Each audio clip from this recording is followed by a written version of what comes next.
बीएलजी education YouTube channel पर आप सभी का स्वागत है। आज का ये video RPSC first grade MSc level unit second के भाग फेस्ट का रहने वाला है। तो देखिए, इसमें बहुत ही डीप नॉलेज यहाँ पर इस वीडियो के अंदर आपको मिलेगा। इसमें जो टॉपिक सम्मिलित किए गए हैं वो है माइक्रोबायल कल्चर, स्टेरिलाइजेशन और आरडीएनए टेक्नोलॉजी। तो देखिए, तो पहला टॉपिक है माइक्रोबायल कल्चर, सूक्ष्म जीव संवर्धन और पोषण। तो इसमें पोषण संबंधी जो आवश्यकताएं हैं वो देखिए, मैक्रोन्यूट्रिएंट्स और माइक्रोन्यूट्रिएंट्स। सूक्ष्म जीवों को सेलुलर संरचना और ऊर्जा के लिए इनकी अधिक मात्रा ग्राम पर लीटर में आवश्यकता होती है। तो ध्यान रखें, ये मात्रा पूछी जाती है, किस में इसकी मात्रा होती है। तो यहाँ पर कार्बन की बात करें तो सभी जैविक अणुओं का कंकाल कार्बनिक यौगिकों का उपयोग करते हैं। नाइट्रोजन की बात करें तो नाइट्रोजन प्रोटीन जो कि अमीनो एसिड से मिलकर के बना है, न्यूक्लिक एसिड्स जो कि आरएनए और डीएनए होते हैं, निर्माण। तो नाइट्रोजन का जो यूज है वो प्रोटीन के और न्यूक्लिक एसिड के निर्माण में होता है। फॉस्फोरस की बात करें तो एटीपी, फॉस्फोलिपिड्स, न्यूक्लिक एसिड्स के संश्लेषण हेतु आवश्यक होता है। सल्फर की बात करें तो सिस्टीन, मिथियोनिन, अमीनो एसिड्स और कुछ विटामिन्स में मौजूद। इसके बाद में माइक्रोन्यूट्रिएंट्स की बात करें तो देखिए, इन्हें ट्रेस एलिमेंट्स mg/लीटर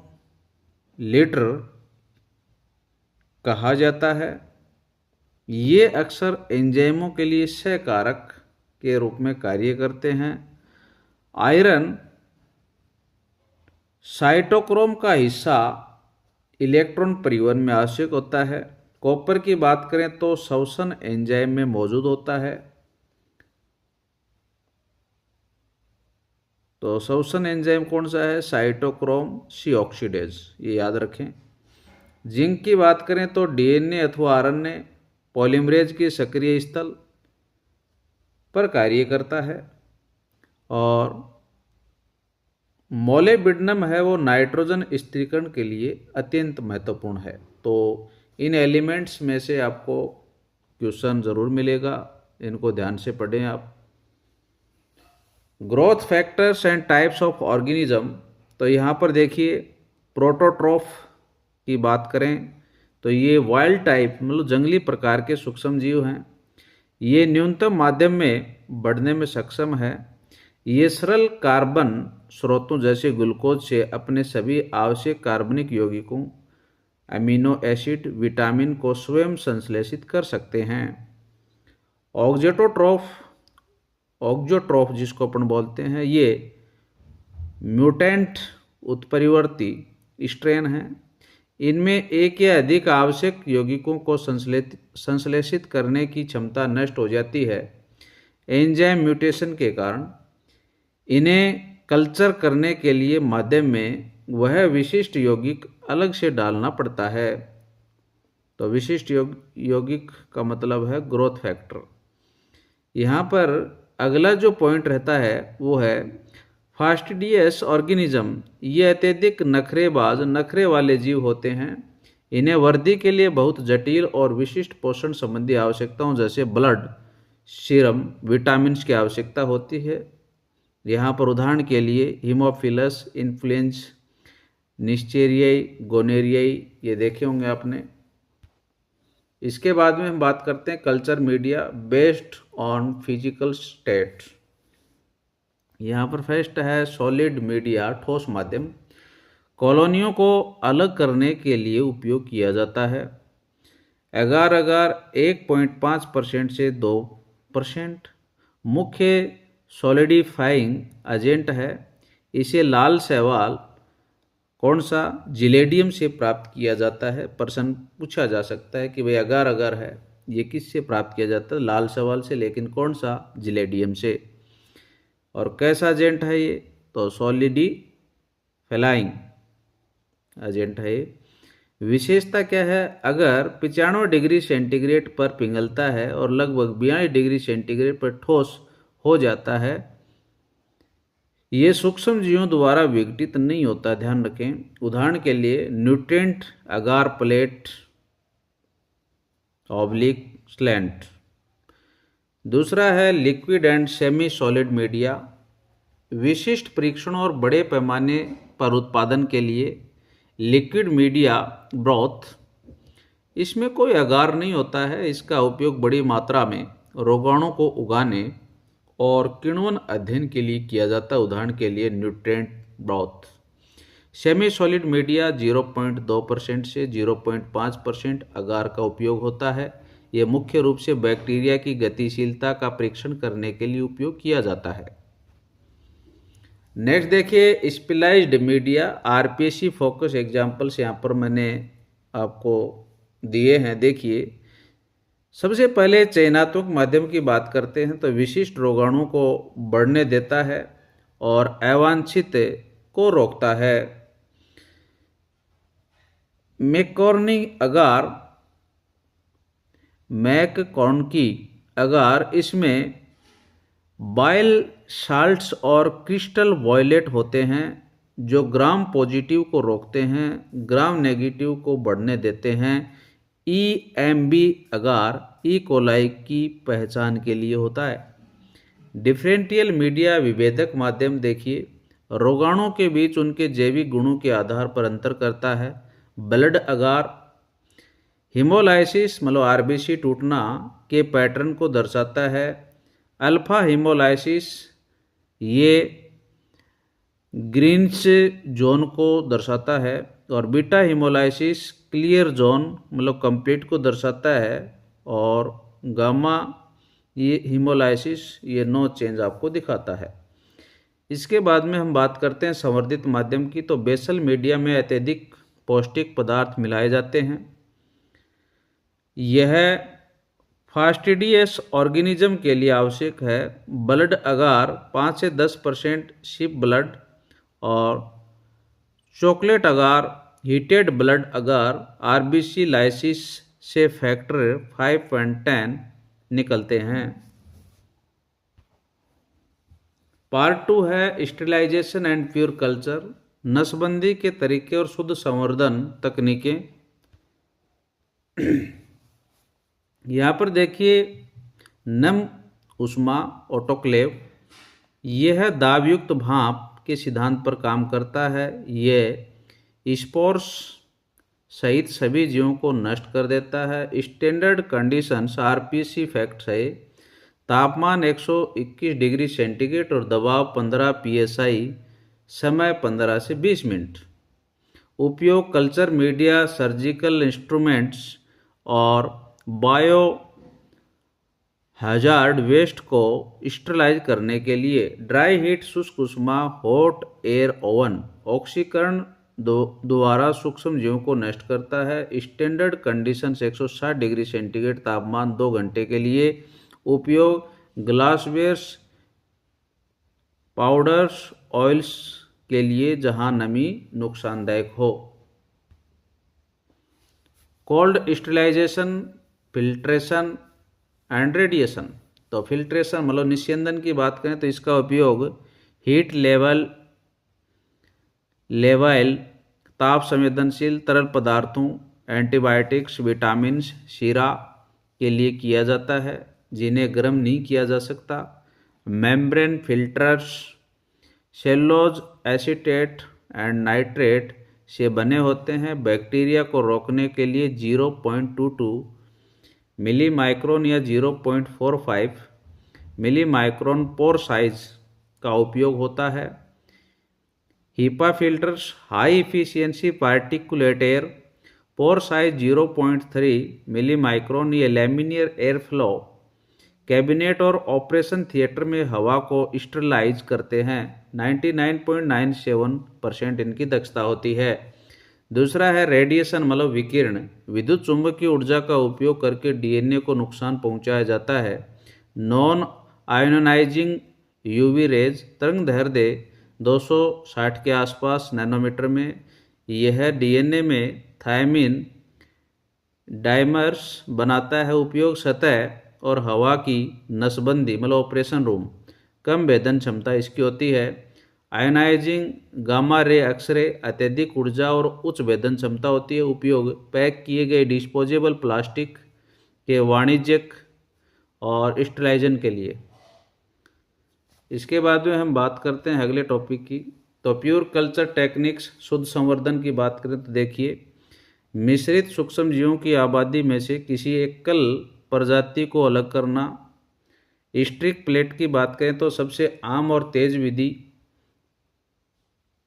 इंक्लूडिंग लूप की मदद से अगार की सतह पर जिग जैग पैटर्न बनाकर कोशिकाओं को अलग किया जाता है ताकि पृथक कॉलोनियां प्राप्त हों। पोर प्लेट मेथड, नमूने को सीरियल डाइल्यूट कर्मिक तनुकरण किया जाता है, फिर इसे पिघलते हुए या पिघले हुए अगार लगभग 45 डिग्री सेंटीग्रेड के पास या साथ मिलाया जाता है और प्लेट में डाला जाता है। कॉलोनी काउंट के लिए उत्कृष्ट है ये। सेपरेट प्लेट मेथड, तनु डाइल्यूटेड नमूने को अगर प्लेट की सतह पर ग्लास सेपरेटर एल शेप्ड द्वारा समान रूप से फैलाया जाता है। यह है माइक्रो मैनिपुलेटर, अत्यधिक सटीक यांत्रिक उपकरण जो माइक्रोस्कोप के तहत एक एकल कोशिका को भौतिक रूप से उठाता है। तीसरा यहाँ पर दे रखा है आरडीएनए टेक्नोलॉजी, पुनर्योगी डीएनए तकनीक। इसके बारे में हम चर्चा करते हैं। देखिए, tools of rDNA, restriction enzymes, molecular scissors. प्रतिबंधन एंडोन्यूक्लियस डीएनए को विशिष्ट अनुक्रमों पर काटते हैं। Type second restriction enzyme rDNA तकनीक में सबसे अधिक उपयोग किए जाते हैं। पूछा जा सकता है आपसे कौन कौन से हैं। इक्वाराई फर्स्ट, हिंद सेकंड और बाम एचआई। ये पैलिंड्रोमिक सीक्वेंस को पहचानते हैं जिन्हें दोनों दिशाओं में पढ़ने पर समान होते हैं। सारे गामा आपने नाम सुना होगा, कनक, ये सब उल्टा और सीधा पढ़ने पर आपको एक जैसा नज़र आता है। उदाहरण के लिए देखो, फिफ्थ एंड पे यहाँ पर दिखा रहा है 3 एंड, यहाँ पर इनको फिर उल्टा करोगे ना तो वही कंडीशन यहाँ पर नज़र आएगी। इन्हें काम करने के लिए मैग्नीशियम आयन को फैक्टर के रूप में चाहिए। नोबेल प्राइज़ 1978 में मिला था डब्ल्यू अर्बर, एच स्मिथ और डी नथान्स को इनकी खोज के लिए नोबेल पुरस्कार मिला था। तो ये क्वेश्चन आ सकता है एग्जाम में। ये डीएनए को काट करके स्टिकली एंड्स, स्टेंजर्ड कट्स या ब्लंट एंड्स, सीधे कट बनाते हैं। स्टिकी एंड लिगेशन जुड़ने में आसान होते हैं।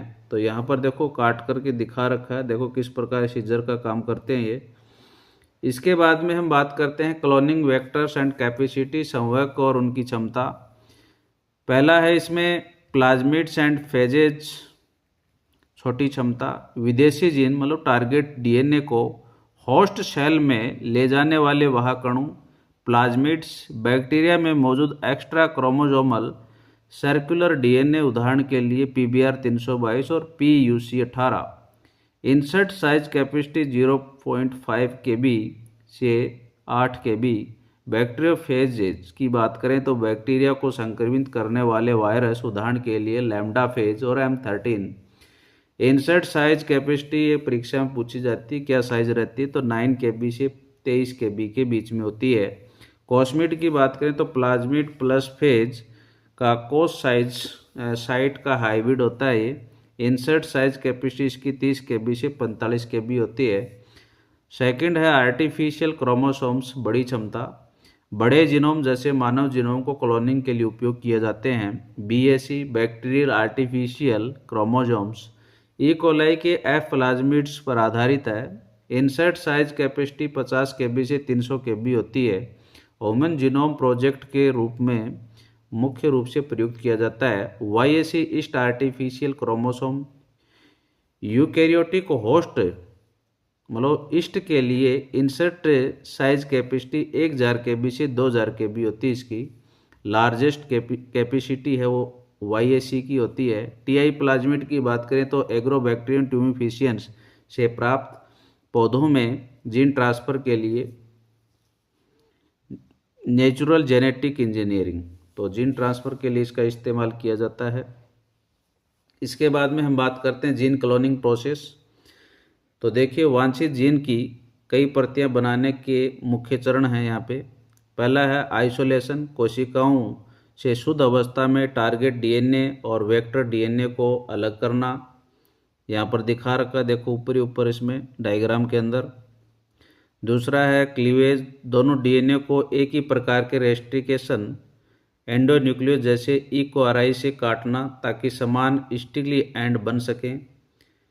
और तीसरा है लाइगेशन, DNA लाइगेज एंजाइम का उपयोग करके टारगेट DNA और वेक्टर को जोड़ करके रिकॉम्बिनेंट DNA मतलब rDNA का निर्माण। चौथा है ट्रांसफॉर्मेशन, rDNA को कॉम्पिटेंट होस्ट सेल जैसे कैल्शियम क्लोराइड उपचारित E. coli में प्रवेश कराना।